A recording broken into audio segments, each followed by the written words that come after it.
Ski Team! Hintertux, Austria, the training base for the 17-strong British disabled ski team. Among them, a name you wouldn't expect to see in British colours. A career as a professional ski racer is the latest chapter in the life of Heather Millz.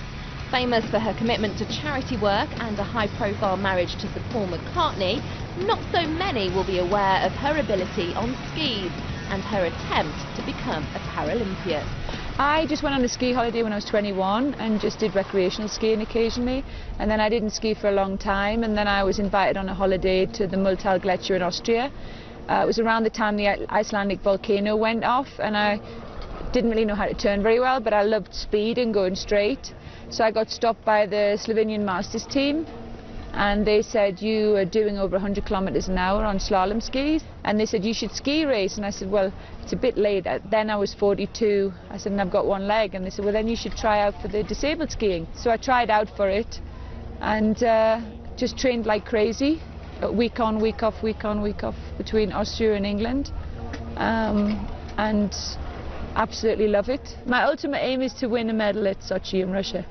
More than one would be great, but any medal would be amazing. 44 and racing for 2 years, so by then it'll be 3.5 years, so if I get a medal it'll be a miracle. Heather was 25 when she had her left leg amputated below the knee following an accident with a police motorcycle in 1993.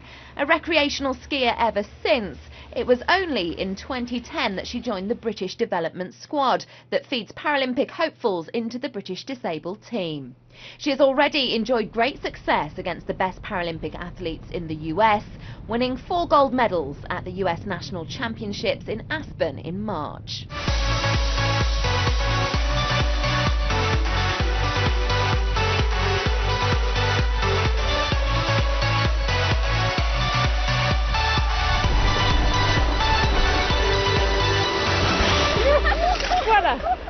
So what made you choose skiing as the actual sport that you want to compete in and try and win medals? What do you think? What an office. Look at the mountains. It's unbelievable. I mean, I have to be honest, it's not always like this. Sometimes it's like the Arctic and you can't even see your hand in front of you. So you have very luckily come on a great week where it's stunning. But it's days like this, you can't ever call this work. You know, it's physically demanding, but mentally so freeing. This is not a job. This is amazing and a real privilege to be doing. All right, guys. Everybody happy with the course? Tony McAllister is the new head coach who has been charged with the task of getting the team ready for the next Winter Paralympics in 2014.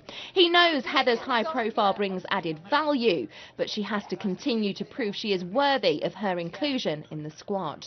She's putting in a lot of hard work like every other athlete on the team.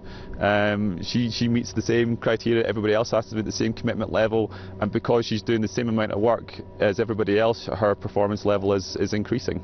Heather is part of the adult development team and she's brought a lot of focus onto the team, which is fantastic for us. She's helped directly with fundraising. She's done a lot of research in prosthetics and put a lot of her own resources into that, which is helping not only us as a nation in disability snow sport, but also other nations are actually reaping the benefits of that for specifically below knee amputations. You're still sliding down the snow and it's exciting and exhilarating. When I got blown up, I went from a fit young man who thought nothing of going for an 8-10 mile run to going to not being able to run. It's definitely not just a job, you emotionally are involved as well. You've got a relationship that no one really can explain. You know, I leave the wheelchair at the bottom of the slope. It's just that enjoyment and the adrenaline that I always loved before I broke my back. They're out here doing something because that's what they want to do. They're not letting their disability be a barrier to them. We may be classed as disabled, none of us feel we are disabled. Skiing brings us all together. The British disabled ski team is represented by athletes with varying disabilities, from wounded ex-servicemen to the visually impaired. While some compete in sit skis, others will use prosthetic limbs. There are 17 athletes on the programme, only a maximum of 12 will make it to Russia. For a lot of our athletes that are potentially going to go to Sochi, they have to meet certain criteria by January 2013. to go on a long list, so that's to be considered for Sochi, and then we have to submit to the British Paralympic Association by June 2013, basically our shortlist. Points accumulation to qualify for Sochi begins later this month. To get to this point has been the culmination of many years of hard work and sacrifice. For these individuals, they've had to overcome many more obstacles than their able-bodied counterparts. For ex-servicemen Pete and Mick, competitive skiing has aided their recovery from war injuries. Pete is one of the better funded athletes on the programme, and it was his military background that saw him end up on the team. 25th of May 2008 I was in the Marines and I was out in Afghanistan. We just finished our final mission and we're on the road move back to Camp Bastion. We were on no contact for 12 kilometres, and at the end of it, my vehicle, we hit an IED, which is called an improvised explosive device. After my time at Selly Hospital, I went to Headley Court, which is the Defence Rehabilitation Centre down in Surrey. And when I was there, I learnt about a scheme called Battleback. And Battleback is a scheme to help the injured service personnel get back into sports. The opportunity came up to do 2 weeks skiing in Germany. Basically I thought to myself, well, I've got nothing better to do, so I put my name down, went away with them for 2 weeks and absolutely loved it. Well, so I broke my back in 2004 on the university ski trip, and within a year I was back on the slopes. And while I was there, I met a couple of the now retired members of the team, and that just kind of sunk the seed in. And at first I went out just to see whether I would enjoy it and what disabled skiing would be like.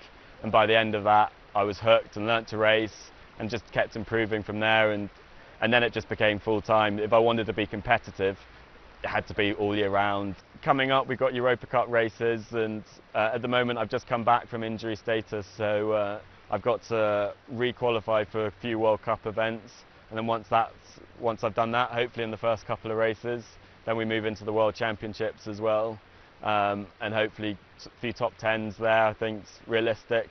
You know, but if I get my equipment right and everything on the day, why not on the podium, and that will just lead on to the progression into Sochi.